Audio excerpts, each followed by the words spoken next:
Hello friends, in this video I will show you how to insert automatic serial numbers in Microsoft Word document.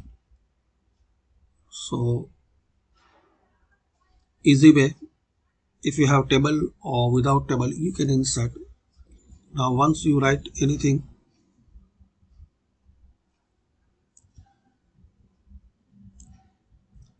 so we have some text and we need automatically serial number. So select them and here select numbers. There is so many styles like this.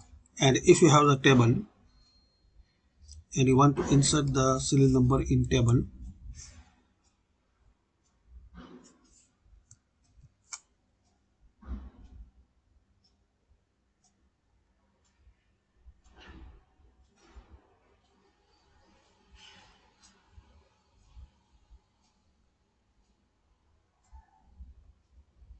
if you have the table number you want to insert, so select that one.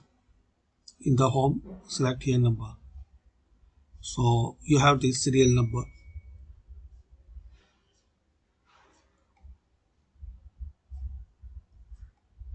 So thanks for watching.